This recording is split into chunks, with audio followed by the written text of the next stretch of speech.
Hi there, everybody. My name is Tom Williams, the CEO of DealPoint. I am honored to present Alice Heiman and Peter Strohkorb from the CEO Imperative. We're going to be talking about how CEOs can effect a reboot on their sales process. So what I'd like to do is introduce our fine panelists, and hopefully they can pronounce their names a little bit better than I did. Alice, do you want to introduce yourself? I will. I'm Alice Heiman. A lot of you know me. I work with CEOs to help them increase their sales, usually exponentially, because that's what investors want. And I'm excited to talk about the imperatives that CEOs have right now to be involved with sales and help with that change. And I'm grateful to be here with Peter. Thank you, Alice. Thank you, Tom. So I'm Peter Strohkorb. You probably don't know me as well as you know Alice, but I work with the CEOs and business owners and sales leaders in Australia, in the US, and in the UK on helping them to sell more faster. I've got two passions in life, and one is that we want to sell smarter, not harder, which is the title of my latest book, which I just launched. I'm really happy to be here and to help you. Thank you, Alice. Really happy to be here and to help you to understand why the CEO must now get involved to reboot the sales engine. Fantastic. Thank you, Peter. Now, Alice, if you wouldn't mind putting that poll into the field here, one of the first things that we want to talk about is when is it important for the CEO to get involved in sales? Like what are those markers that you need to step in and either understand the process better, or actually, start to influence more than just trusting your trusted CRO. So we've put a poll into the chat there, and what we'd like to know is this last quarter that just ended. Did you blow away your quota? Did the team only just make it, plus or minus a little bit, or was there gross disappointment? It's anonymous, so don't hold back. But this is going to set the stage for the questions of how can we improve sales as a CEO. So not as a sales leader, but as a CEO, what can you do? So yeah, and I think that, as you mentioned, when is the time to step in, right? Well, when we've missed our quota, more than one quarter in a row is when CEOs usually start stepping in. And we're going to be suggesting some maybe possibly different ideas to you. Looks like we've got 14 out of 19. Anybody else want to jump in there and answer the poll before we move on? Quickly do that. I'm going to give you one more. Really interesting. It matches the curve almost exactly. It's a standard distribution. It is a very standard distribution. So yeah. I'm going to go ahead and end the poll, and I think we should get a picture. Let's see if it will. I don't know whether this shares or share results. There we go. All right, can you guys see the results now? Yep. So we had 20% crushed the quota. Excellent work. 38% on target, plus or minus. Okay, but then nearly half of the people missed target. And let's talk about why that could be. Alice, we're going to talk a little bit about the agenda. So let's talk about lead generation and how to reboot and when to know what to do that. I'd love to hear your thoughts. How do you know when it's time? Yeah, what we're going to cover with Peter and I are going to talk about, obviously, when CEOs need to get involved. But we want to first talk about what's failing and why, why things aren't going so well, why it is actually imperative for the CEO to be involved, where maybe you had thought in the past that you didn't need to, or had continued removing yourself as your company grew and depended on your sales leaders to do some things that maybe you need to relook at, right? And then we're going to give you some actionable things that you can actually do, right, to make some of these changes. There's some small things and there's some big things, and they'll be kind of up to you to decide. And of course, all of us are here to help with that kind of thing if you do need help. But Peter, let's start with, why are we failing? Why did so many of 44% say they missed the target? Yeah, look, we've had a little thing called the pandemic, but I think the pandemic's actually just a catalyst for the change that's been coming for a long time. And that is, a lot of organizations have been used to selling like it's 1999, whereby we do cold calls, we do cold outreaches, we pitch slap people on LinkedIn, and we send them thousands of emails in the hope that 2 or 3 might be interested. I mean, Did you say pitch slapped? pitch slap, yeah. With a P, Alice. I thought you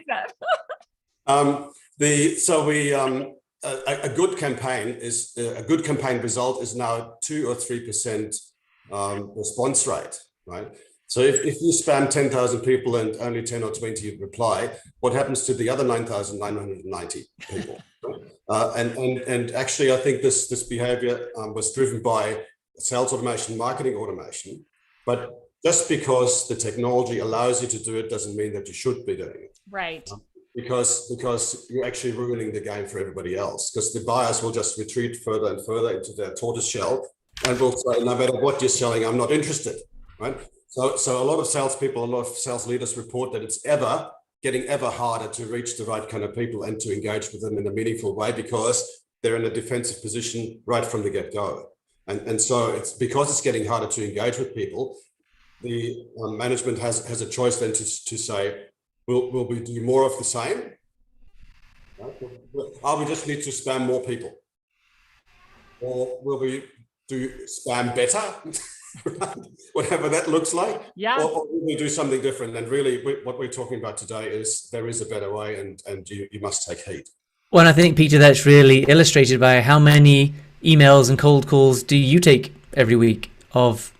No doubt you get a lot of them. How many times are you saying, yeah, I'm happy to talk for a couple of minutes versus click? So I just like you do, and like everybody else in the call I get cold calls, I get emails, and I get, yes, Alice, pitch slapped on LinkedIn. Oh my gosh, the amount of cold outreach I get on a daily basis.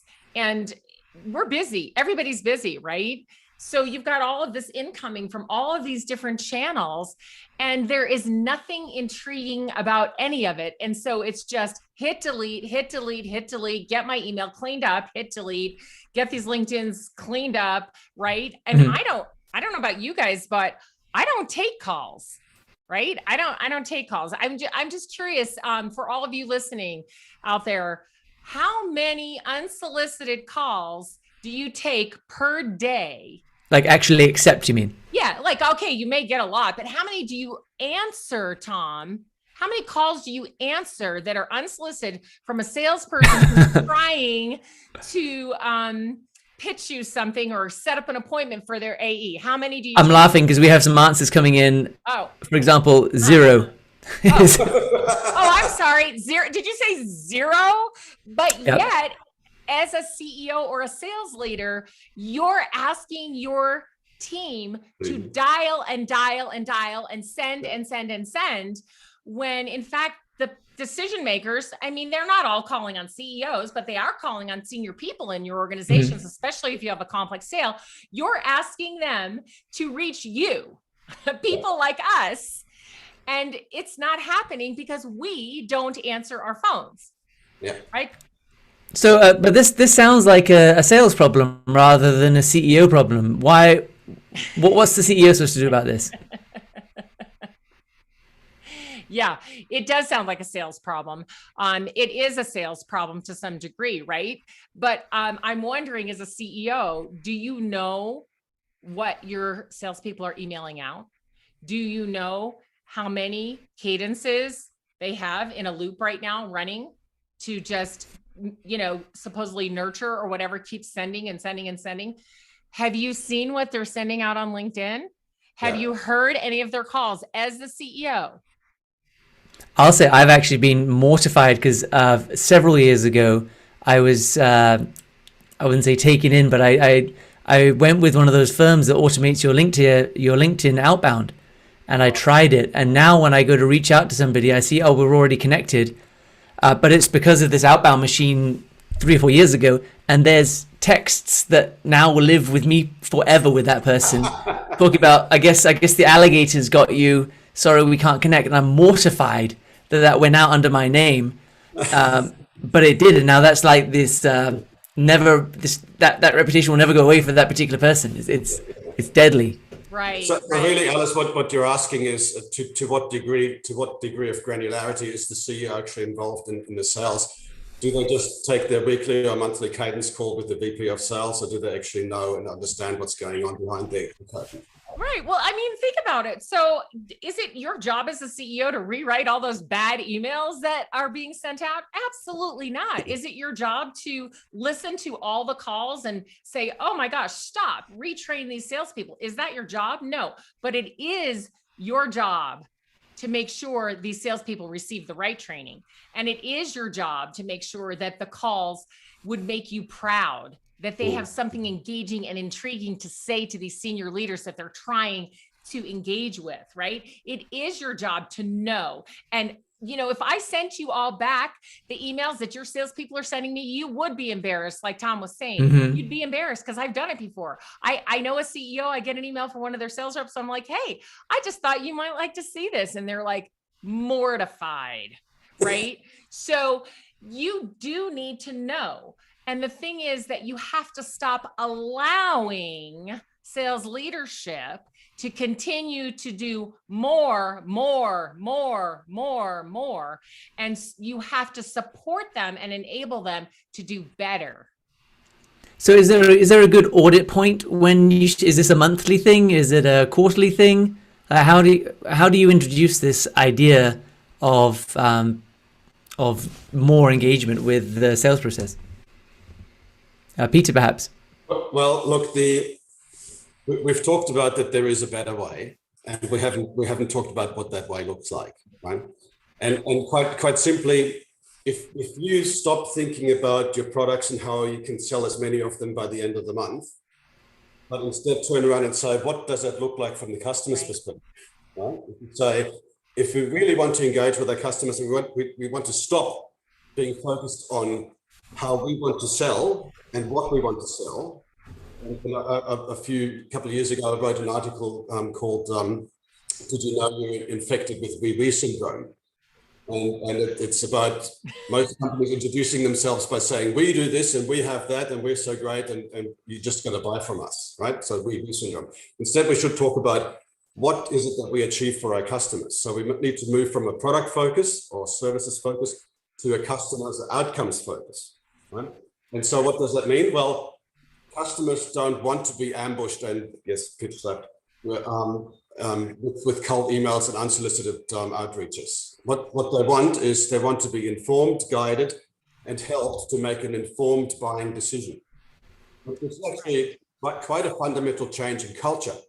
So instead of having the sales manager or the VP of sales with a blowtorch in one hand and a spreadsheet in the other, berating the salespeople to do more and get the deal done by the end of the month, we actually need to train them to help the customer to buy from us. So is there a litmus test that as a CEO I can apply to figure out what kind of sales methodology my own company has? How do I answer that question? Like, is my sales leader a 1999 sales leader or a 2021 sales leader? How can I ascertain that?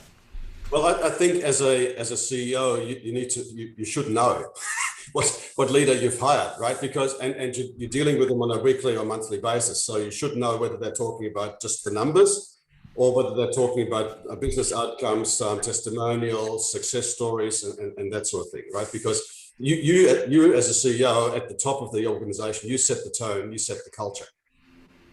Oh, I have a couple of interesting questions that I want to jump in here with. So we have the question, why are the sellers not being trained to do proper research and to do proper outreach and proper research? What do you think's stopping them? What's stopping that training happening? And then we have a follow-up question as well. Yeah, and I'm looking down. I'm just building the next poll, but so here's the thing: a lot of CEOs and sales leaders came from the world of sales 10 or 20 years ago, where some of these things that we're doing now worked. Email outreach did work really well at one time, and it still works now if done well. Cold calling did work really well at one time. Well, it was golden, right? Even just at the beginning of COVID, it worked really well. People were picking up the phones, but then it stopped again. LinkedIn outreach did work really well at one time. Again, done well, it can still work, but things have changed tremendously, and we have not changed the methods that we're using to engage the customer. And the customer wants to buy differently. So the B2B customer, the B2B buyer is used to doing B2C buying, and they get to guide their own journey and look around on the internet and do it the way they want to do it. And now they're like, oh, why can't I do that in B2B buying also? So we've got to figure out how to shift the mindset and the focus of our entire culture. And this is why it's at the CEO level. Sales alone cannot do this. Shift that mindset and that culture, right? To be focused on the way your customers want to buy from you. It's digital now. They interact digitally. That's how they find out information about you. So we've got to be digital as well. We have to engage them at different points in the sales process in different ways. So sales, marketing, customer success, right? I'm kind of jumping ahead a little bit here, but they all have to get together. So it's failing because we're using really old methods that did work at one time. And the way to continue doing them though the same way and expect the same outcome, right? What do we call that? Insanity. Well, it doesn't work anymore. Tom, let me respond to that as well, please. You asked the question, why aren't people trained to engage more effectively rather than in more, just doing more, quantity over quality? And it's a bit like this, the poor VP of sales is sort of torn between saying, we know that the model is wrong, the sales model that we're using is wrong, but we can't change the tires on the car while the car's moving. And so that they're trying, at the beginning of the quarter, they say, guys, salespeople, get to know your customers better, get to understand them, get to understand their pain points and engage with them in a meaningful way. Yeah. 2 weeks out from the end of the quarter, they go, just close the damn deal. Right. What is it going to take? What is it going to take to close that deal? Is it going to come in this quarter? Is it going to come in this month? Give them a discount. Call them back. See what else you get. Like, I cannot tell you how many times I've heard that nonsense. Yeah, you get that model where they say, take your time, hurry up. Take your time. Drop the price at the end of the month to get every single thing closed that we possibly can. Again, these old methods don't work. Customers are not fooled by that. They don't, most of them don't, they won't even respond. They're like, are you kidding me? Look. Or they use it against you and they wait till the end of the quarter because they know they're going to get a huge discount there. But the thing, that's the reason. So what we've just talked about is the reason that the CEO needs to now get involved, because they're the only ones that can see sense in the new way and put an end to the old ways and start the transformation and the transition to the new way. And as Alice has prefaced, it's not just about the sales organization, the sales part. It's also customer success, and marketing needs to play a role there as well, because if we're all as an organization focused on doing the right thing for the customer, helping them to buy from us, then all those parts of the machine need to work together in unison and need to have one common focus. Right. And so a CEO needs to wake up every day and say, what are we doing to make it easier to be our customer and harder to be our competitor? Every day. That's the CEO's job. And then pass that down. Everybody in the entire organization should think the same thing. How do we make it easier to be our customer and harder to be our competitor? That's a culture that you build, right, around customer engagement. And if you think about it as an infinity loop versus some sort of linear process, right, where the customer comes into that loop at different places at different times. If they already buy from you and they're going to buy from you again, they come into that loop in a different place. And here we're trying to engage the customer in every spot that they might be in the way that they want to be engaged. So the sales leaders can't do that. The marketing leaders can't do that. The customer success leaders can't do that. Ops can't do that. Delivery can't do that, right? The CEO and the senior team have to have that vision to want to serve the customer that way, and then start building it together as a team. That's why the CEO has to be involved. Tom, I think there's a question in the that popped in. Yes. Well, one thing that Lydia points out is that it's actually the sales leadership. So we often talk about rep training, but before you get to rep training, there's that senior leadership training first. So as a CEO, you've got to be training the next level down to think this way, and then it's their job to put that down into their team. Lydia, I think that's a really good point of change begins at the very top, but then one level down, and then it comes down to the rest. Yeah. So who's coaching the sales leaders, right, Peter? Yeah, and do they have training? Do they acknowledge that they need training, or are they some kind of god who knows it all? So can I just say the obvious that Lydia, that's why Alice and I exist. Because even leaders need coaches, right? Right. And the CEO, why is it the CEO's responsibility? If you personally don't know how to coach your sales leaders, you should be coaching all the people that report to you as a CEO. That's part of your job, right? Coach them to develop, or get them coaching so they can continue to develop. Maybe you're not a very good coach, but get a coach to help them develop, right? So if you're not coaching your sales leader, who is? The answer is probably no one, right? So we throw them in, as I think it was Lydia who suggested, hey, my best salesperson, I'm just going to take them and make them the sales leader now. And unfortunately, this has been happening for decades, and it's still happening. This is the way we build sales leaders, is we just take them out of the ranks. Boom, here you go. It's your problem now. You handle these salespeople. And then one of those sales leaders becomes the VP of sales and has to manage all those sales leaders, again, with no training other than on the job and maybe a little bit, a course or some small little bit of something. So as CEO, once again, are you allowing this? Are you allowing this to happen? Because if you are, it's time to stop. Stop allowing it to happen and figure out how to get those sales leaders the training they need so they can deploy these tactics, these strategies and tactics that your senior team is going to build around customer engagement. I've actually got a really good point here from Di Burns, and that is, so if you're not the CEO, how do you get your CEO to recognize that they need to make a change? Because the vast majority of people in the world are not the CEO. They're looking up. So how can one subtly tell them, hey, get your act together, CEO? It's a very good question. Look, from my personal experience, it's never quite a good idea to tell your boss that there's something wrong, because they may not take it kindly from somebody from within the organization. So either you get somebody like Alice or me to tell them, or you get them to self-discover that there is a better way, right? And Tom, I might ask you to share the link to the self-assessment test. Oh yeah, I can do that right here. I've got a free online test where CEOs and sales leaders can actually self-assess themselves and discover sort of how far or how close they are to the new ideal of the way of selling and being buyer-focused in your sales, right? So it's a little plug there, but it's a free test. It's anonymous. You can do it in your own time, and it'll help you to self-discover where you're at right now, right? I was going to try to do the second poll, but I can't figure out how to do it. Darn it. I think if you end the poll and relaunch it, you might be able to get there. Alice. That's what I just did, and it only put the same one back up. Can you change the question?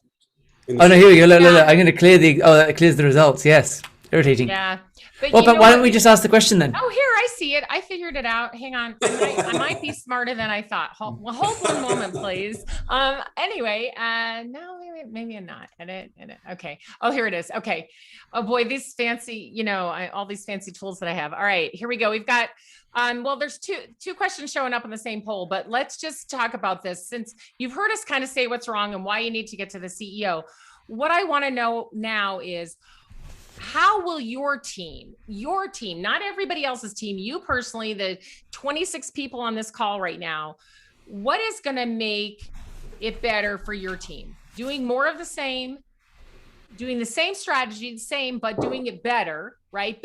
Rewrite those emails, make them better, figure out what they should say when they get somebody on the phone from a cold call, do a much better job on LinkedIn. Or is it something completely different? So, and then the second question, I think, is sort of a trick question, but go ahead and answer it now as well. So let's see what we've got here. Okay, we're coming in with Slowly, the answers are coming in. We've got 10 out of 26.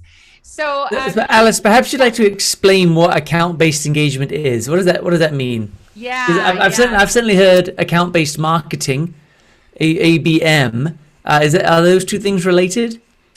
Yeah, they are. So, Peter's the marketing guy more so than I am. I mean, we both do sales and marketing, right? But he's much more on the marketing end. I'm much more on the sales end of things, just the way our brains think. But that's why we've blended it to say marketing, right? And so there was this kind of movement, several years ago on account-based marketing. If we would just do account-based marketing, we could really engage our customers. What is that?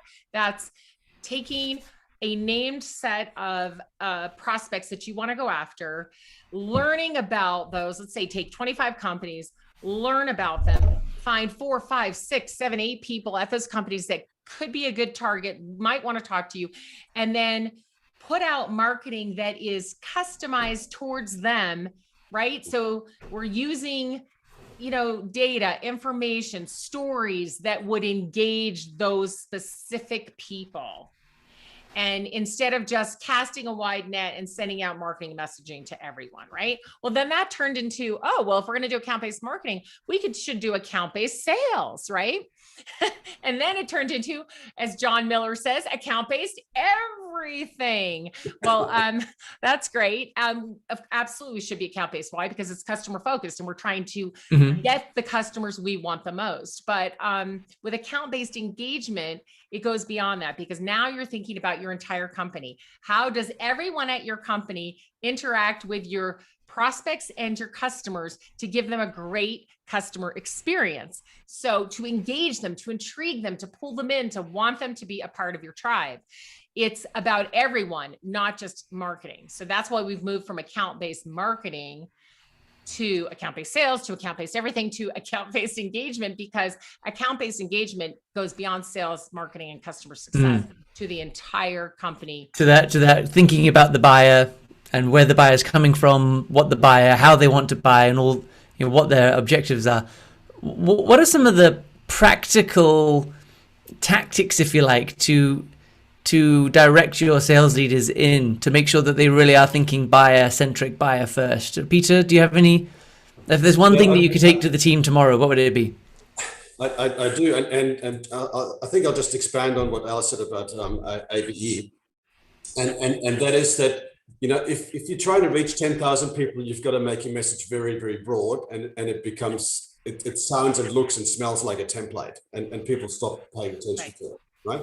Whereas if you apply ABM or ABE principles, then by very definition, you're going to be targeting that specific person. So a financial person will get a different message than a technical person or an end user person or a C-level executive person, right? You're going to talk to the financial person about ROI and internal rate of return. You're going to talk to the technical buyer about the support arrangements and the backup arrangements, and you're going to talk to the end user about how easy is it going to be to use and how easy is it for you to climb up the learning curve, right? You're going to talk to the C-level person about this is going to be a good decision that people will pat you on the back for, and you won't get into trouble with from the board, say, right?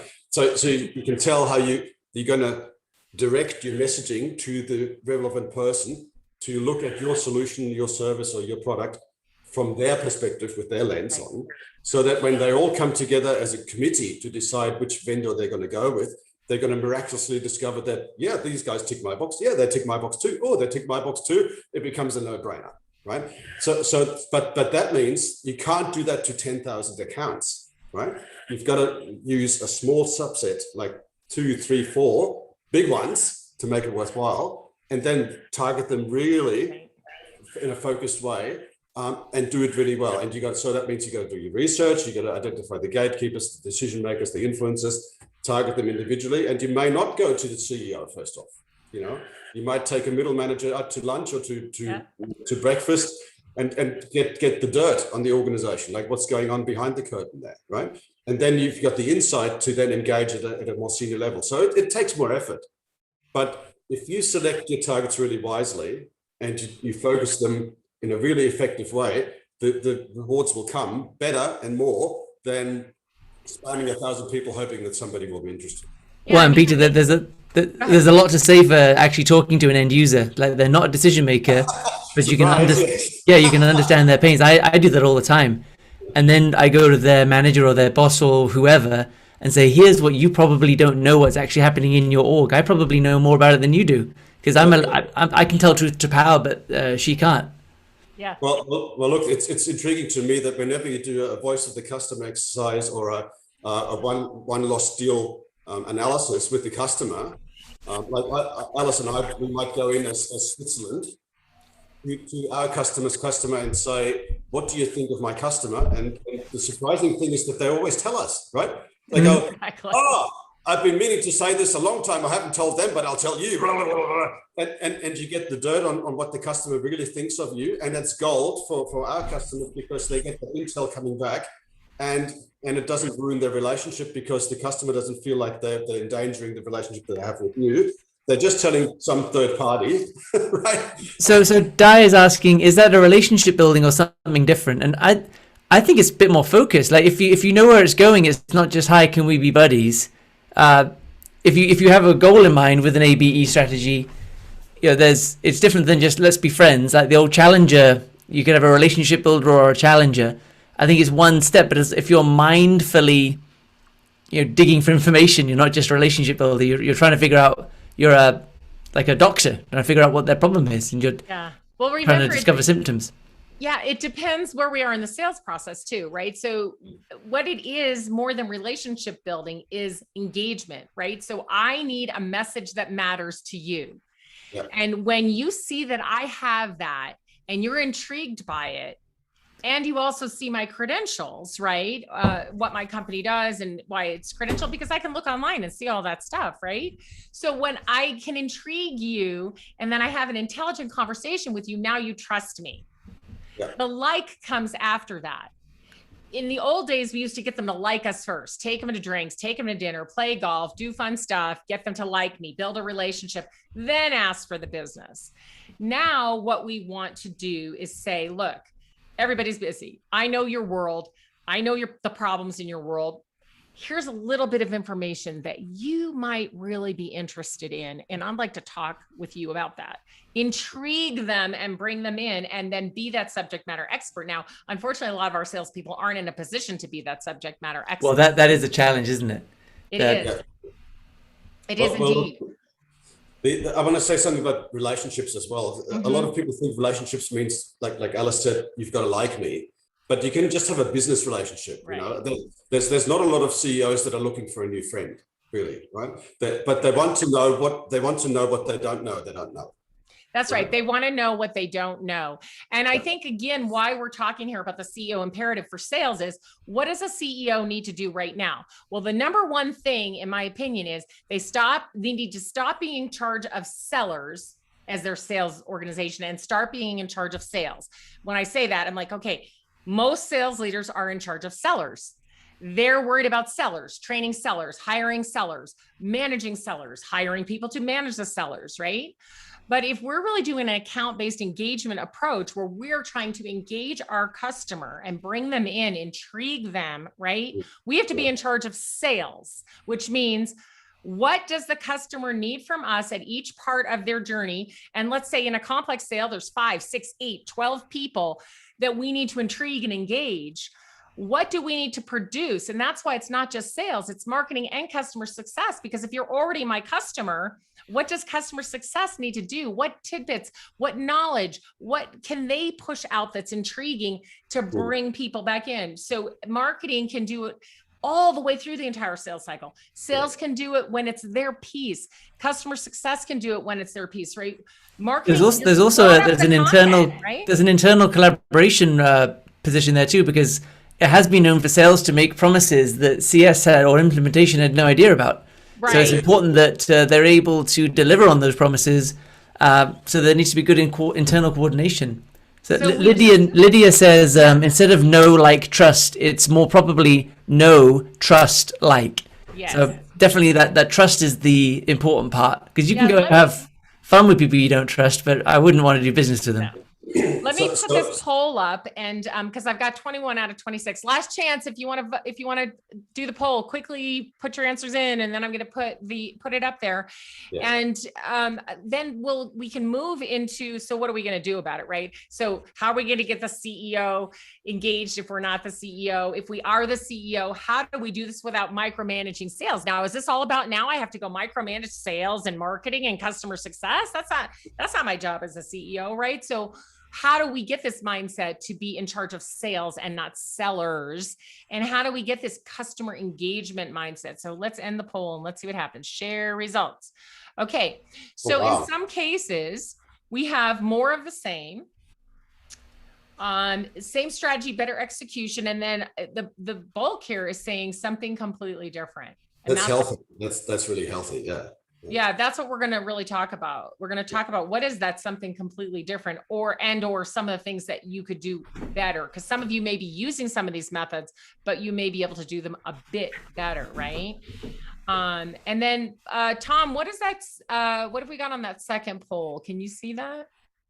We got a 50% saying that you need to change the focus from what you sell to how customers want to buy. So more buyer centric.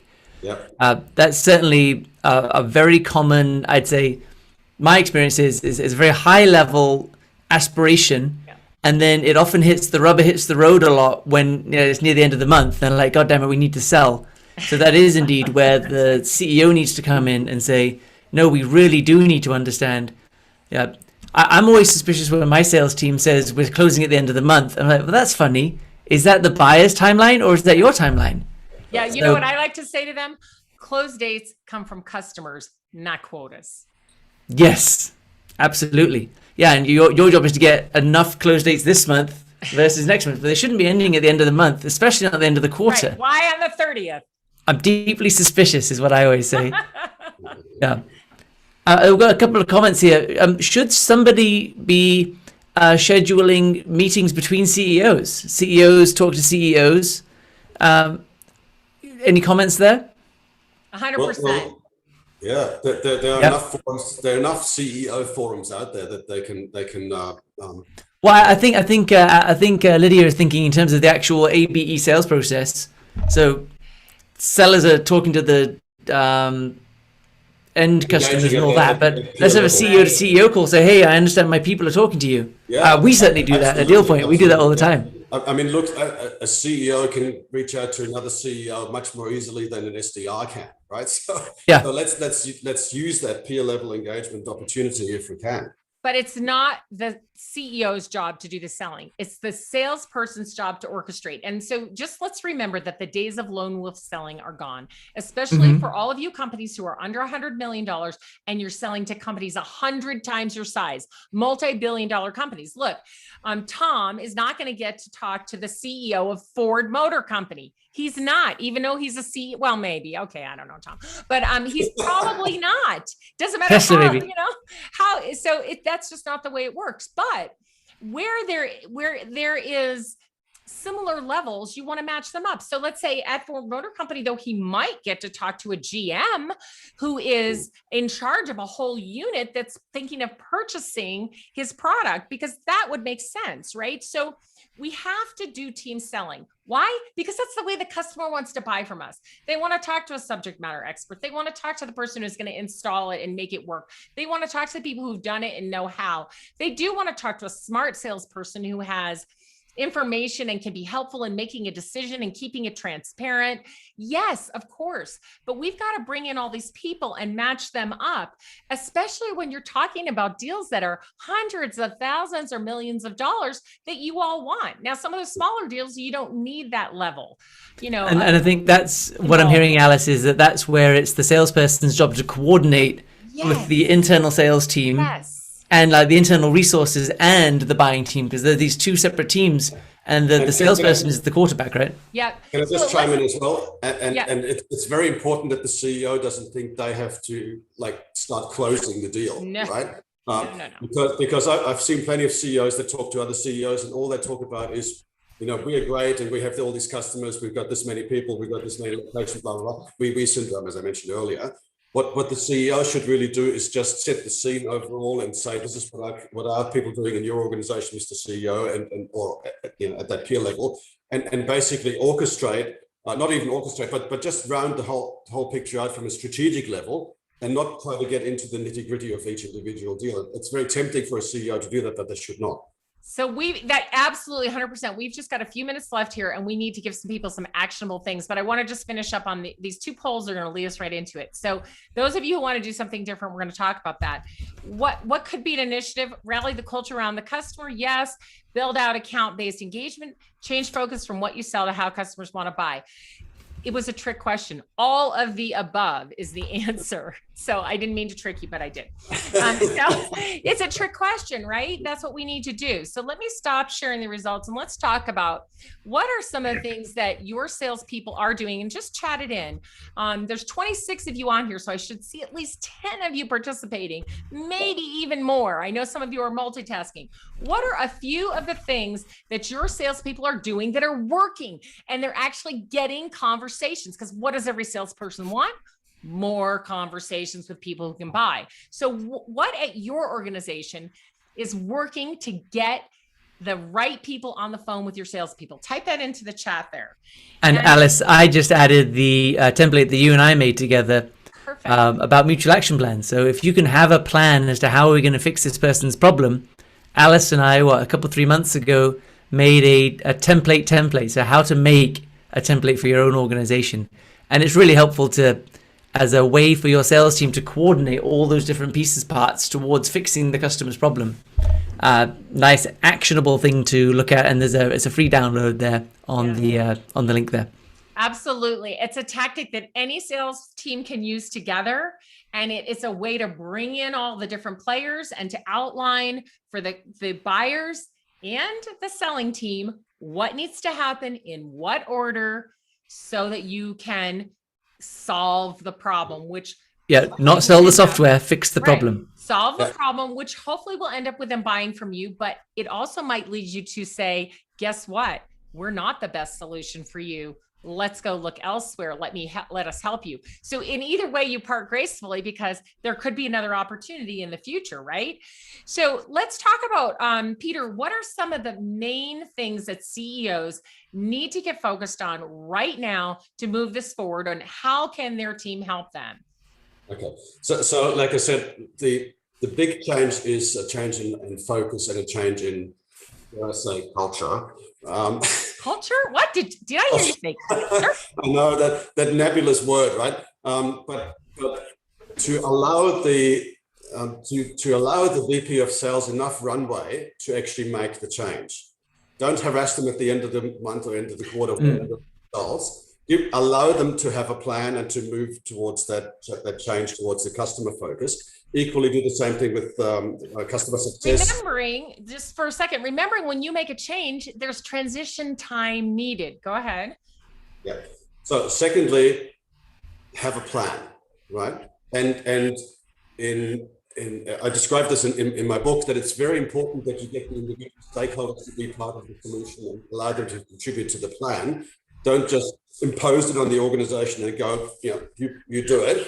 It's a collaborative effort, right? And the idea is that everybody focuses on the same thing that binds us together, that gives us a common focus, a common goal, a common objective, and that is what's the right thing to do by the customer. And even if we go to the point that Alice said, which is pretty extreme for most CEOs, to say, look, Mr. Customer, Mrs. Customer, we may not be the best solution for you right now, but to remove ourselves gracefully, because we're going to lose the deal anyway. But if we're going to lose it, let's keep the door open for next time when they have another need and they want to come back to us and they say, look, these guys were honest enough to say that they're not the best solution. I'm going to go back to them because they now trust what and they know what they're talking about. That's that trust factor, built in. For the that VP leaves and goes to another company, and they're like, oh yeah, call Peter, because remember, even though we didn't buy from them, like, we understand the whole process and everything. So you've helped them make the best decision. Now, again, sales may slow down a little bit at the moment while you're trying to transition this, but it's really important. Pull your team together. talk about what's working in sales, marketing, and customer success, and talk about what's not working. Are the emails giving you a 1 or 2% return? That's not good enough. We've got to change. Are the cold calls like 1 out of 1,000 dials? That is not good enough. Don't let that be good enough just because it's the industry standard and that's what everybody gets when they make cold calls. Don't let that be you. You've got to do something different. I see really quick some questions coming in.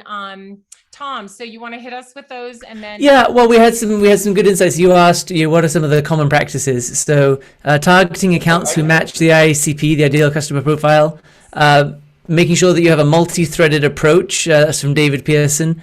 And not being afraid to ask for referrals internally. I think it's very, very wise. Then we have also David pointing out that LinkedIn, if you do it strategically, it can be very effective. I think the idea there is actually offer something of value rather than say me, which is, to Peter's point, is a good point. Tom, you asked sort of what can the CEO do specifically, right? So have a plan, and I'll just give you a short outline of what's included. So you firstly identify who are your ideal customers and prospects. Where do they hang out? How do you get to them? When you get to them, how do you engage them in a meaningful way and not ambush them with a cold call or cold message, right? How do you fend off your competitors? How do you use your sales proposal process to give yourself an unfair advantage to win the deal? How do you turn your customer? How do you close the deal? How do you turn the customer into a repeat customer so they come back for more business? And then last not least, how do you turn that repeat customer into an advocate so that they also then refer new business to you? Right. So that's the expectation that you should hold your sales leader to. Say, I want to see this plan and better check these boxes. Otherwise, go back, do some more homework. Is that what I'm hearing? Right. If you need some help, Alice and I will be happy to help you. A huge opportunity that's being missed is the referrals and the introductions. So just inside your own team, I had a case just the other day where the CEO actually knew the pivotal person that we were just, everybody was dancing around this whole thing and, the deal was stalled and blah, blah, blah. So I pulled a team together to do a strategy. And I'm like, well, does anybody know anybody, and the CEO was like, I know the guy. And I'm like, okay, can you pick up the phone and call him? Sometimes I just want to wring their necks. With LinkedIn and LinkedIn Teams and all the tools that they have. You should know who knows. Your accountant knows that guy. Your developer knows that guy. Who knows who? So your own team can help introduce you to people at your own customers that you don't know yet and to your prospects. But not only that, the whole point of having a network, whether you keep it on LinkedIn or in a database or wherever, is to reach out to them and say, hey, I've been really trying to reach this guy, Tom Williams. Does anybody know him? So I can say, do you know him? You're connected to him on LinkedIn. Do you know him well enough to introduce me? I had somebody do that to me today. And I said, I don't really know her that well, but write a little message for me. And I'd be willing, because I knew this person and I cared about them. And I know they're not going to just spam her, so I'll do it. But I just don't hear about it. I don't hear about CEOs saying, let's do sales the easy way. Let's try to get introduced versus sending 1,000 more emails and making hundreds of more cold calls. I don't hear them saying, leaders of sales, do you have a process in place to get introductions into the companies that we want to sell to? Okay. Leaders of sales, and leaders of marketing and leaders of customer success, do you have a way to use me properly when you need me, to position me with the right people? I don't see those kinds of things happening. And so that's why I want the CEO to do what Peter said. Gather your team. What's working, what's not in all of these customer engagement departments, and then make a plan, right? And then deploy it. And just quickly, because we're running out of time here, use things like video. Teach the salespeople how to use video really well, right? Instead of automating everything, teach them what the day in the life of their buyer is like. Yes. So they can build a message that matters. You're missing the whole thing. Even if you do account-based marketing, account-based sales, account-based engagement, if you don't know what the day in the life of the person you're trying to sell to is like, how on earth? And if you're 30 years old and you've never been a CEO or a CMO or a VP of sales and you're trying to sell to them, You don't know what their world is like, what matters to them, what's important. CEO, it's your job to make sure that your entire team is trained on what the day in the life of your customers is like, their industries, who their customers are, what they do every day.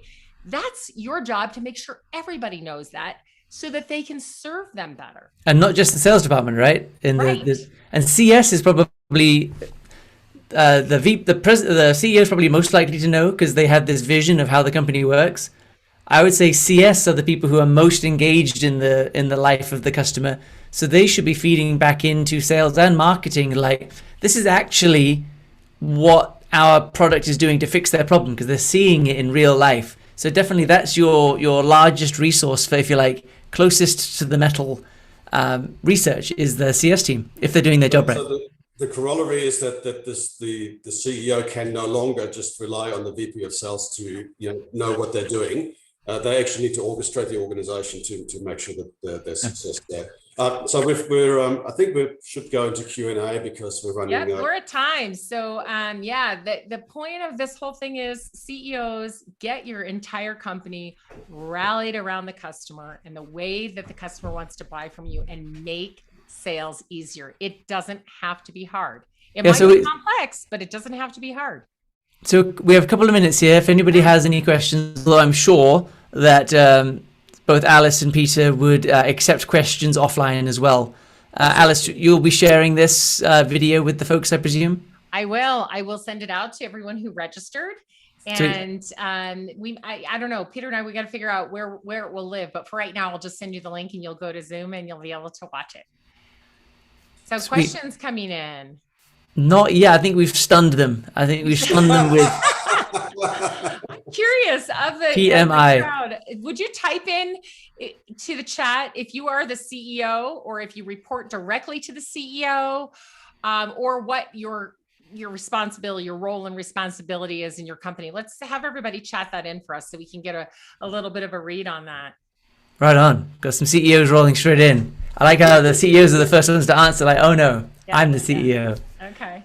Yeah, and I see like some senior account executives, and you're probably thinking, George, how am I going to bring this information forward?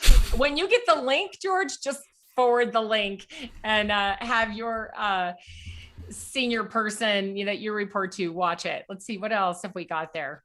We got a comment from Ian. Interesting challenge to different parts of the business.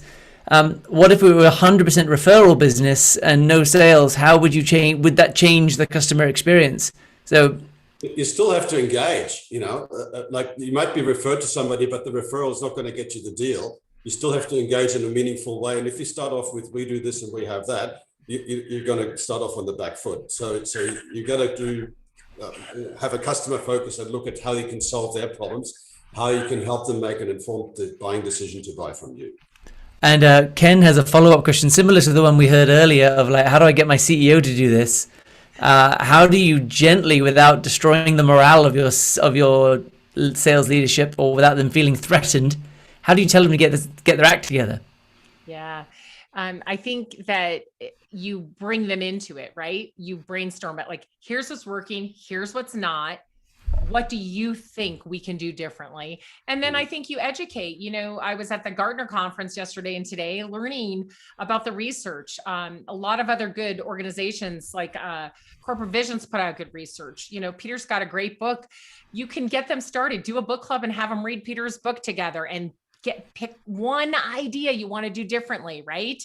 One idea you want to do differently. So it doesn't have to be like a big change everything, but start to think about maybe even just map the customer journey. Maybe just do a day in the life of training. Put your own CFO, your own CMO, your own VP of sales, your own, director of whatever up there on a Zoom call, and let your salespeople and your customer success people ask them questions. What matters to you? What's your day like? What do you do all day? So maybe do some day in the life of training. Maybe just stop and look at the emails that you're sending, read them and just see what they say. Is it all about we do this and we do that, right? So I think you can start small, right? And do a few things and not have to change everything all at once. Yeah, I mean, you just start somewhere, pick something that's working and something that's not working and build, build on I it. think also just start with understanding your customers and your prospects a bit better, right? So you just won a deal, you could go back to the customer and say, why did we win that deal, right? Because a lot of people ask, why did we lose the deal? And the answer is always price, even though it's not. If you just understand, why did you choose us over our competitors? Or even, why did you not choose us over our competitors? You'll learn something that gives you more information, more intel about the customer. And the more you know about the customer, the better you can serve them. Yeah, and that's why you want to have a great relationship with them. So when they don't buy from you, you can go back and say to them, tell us about that, right? So those win-loss reviews become really important. And when you gain that information, you can now use it. And that could just be a place to start. Just start talking to the people who bought from you and asking them why. And George has a great point. Okay, yeah, exactly. That's what George says. What's the most important benefit you have received from our organization? And I think that's actually a fantastic thing that the power of the CEO desk can do. Right. Is that I often compliment. I'll reach out to leaders if I'm treated really well by an employee. I'll reach out to their manager and say, what a good job. But the manager can go the other direction and say, so how's my people doing? And you're going to get that honest input. It's a really good open-ended question that allows the client or the customer to speak freely about what is really good about their own strategies, right? All right. Well, I think we've got to wrap up here. Well, I just need to read this one. Ken says, thanks for all this. Pleasure to see the legend, Alice. Thank you. All right. It's been great. We could talk about this all day, obviously, but if any of you want to continue the conversation, just let us know and we'll be happy to do it. All right. Well, thanks very much, everybody. Really good conversation. And we'll send this out to all and sundry in the next day or so. Yep. Fantastic. Look forward to hearing from you. Bye. True. Goodbye, everybody.